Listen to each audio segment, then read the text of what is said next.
Outlet पर होगा आपके सारे फिजिक्स के इंस्टीट्यूट मैथ्स और उसका सफाया। बस अपने फोन से क्वेश्चन की फोटो खींचो, क्रॉप करो और तुरंत वीडियो सोल्यूशन पाओ। डाउनलोड कीजिए डाउटनेट ऐप अभी या फिर व्हाट्सएप कीजिए अपने डाउट्स 8 400 400 400 पर।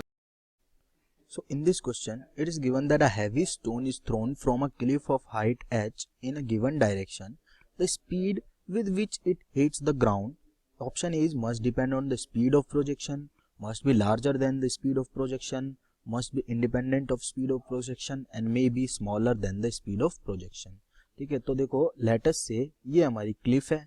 इस क्लिफ से क्या किया जा रहा है, एक पार्टिकल को, हैवी पार्टिकल को थ्रो किया जा रहा है। ठीक है, लेटस से यहाँ पे हैवी पार्टिकल रखा हुआ है और उसको थ्रो किया जा रहा है किसी भी डायरेक्शन में, मान लेते हैं ऐसे मान लो या फिर ऐसे मान लो, कहीं पे भी मान लो। ठीक है, मेन फंडा जो है वो यहाँ पे यही काम करेगा कि जिस मोमेंट पे इसको थ्रो किया गया है और जिस मोमेंट पे नीचे आके गिरेगा किसी भी पोजीशन पे, यहाँ गिरे चाहे यहाँ गिरे चाहे यहाँ गिरे चाहे कहीं भी गिरे, मैं एक जनरल पोजीशन ले रहा हूँ, मान लेता हूँ यहाँ आके गिर जाता है। ठीक है, उस टाइम के बीच में जब इसको थ्रो किया गया और जब इसने हिट किया, एनर्जी कंजर्व रहेगी क्योंकि कोई भी नॉन कंजर्वेटिव या एक्सटर्नल फोर्स इस पार्टिकल के लिए वर्क नहीं करेगा इस टाइम पीरियड में। ठीक है, तो मैं बोलूंगा कि mechanical energy is conserved, right.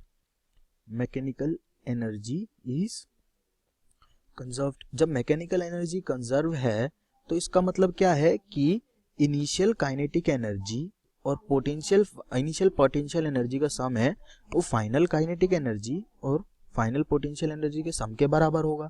ठीक है, इनिशियल काइनेटिक एनर्जी कितनी है, मान लो इसको u स्पीड से फेंका गया है तो हो जाएगी हाफ m u स्क्वायर। ठीक है, और इसको अगर मैं रेफरेंस प्लेन मान के पोटेंशियल एनर्जी की कैलकुलेशन करूं तो h हाइट पे पोटेंशियल एनर्जी कितनी होगी, mgh, राइट।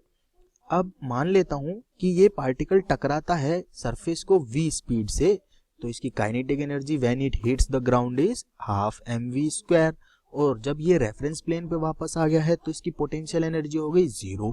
ठीक है, तो यहां से मैं क्या कर सकता हूं, m कॉमन लेके कैंसिल आउट कर सकता हूं और u स्क्वायर बाई 2 जो होगा, ठीक है, प्लस gh वो बराबर होगा v स्क्वायर बाई 2 के। ठीक है, तो मैं लिख सकता हूं कि v स्क्वायर जो होगा वो क्या होगा, u स्क्वायर प्लस 2gh के बराबर होगा और v की वैल्यू जो होगी under root 2gh u square plus 2gh होगी।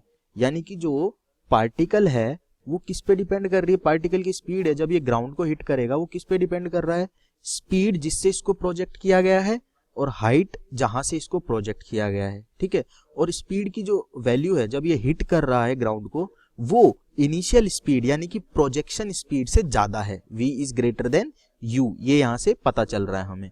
ठीक है, तो देखते हैं क्या क्या हमें दिया गया है कि must depend on the speed of projection, जिस स्पीड से हिट करेगा पार्टिकल ग्राउंड को वो डिपेंड करती है स्पीड ऑफ प्रोजेक्शन पे। बिल्कुल सही बात है, u के ऊपर डिपेंड कर रही है। ठीक है, दूसरा हमें दिया गया जंक्शन कि must be larger than the speed of projection. ठीक है, तो देखो ये बड़ी है स्पीड ऑफ प्रोजेक्शन से जो v की वैल्यू है, तो ये भी करेक्ट है, तो बी ऑप्शन भी ऑल्सो करेक्ट।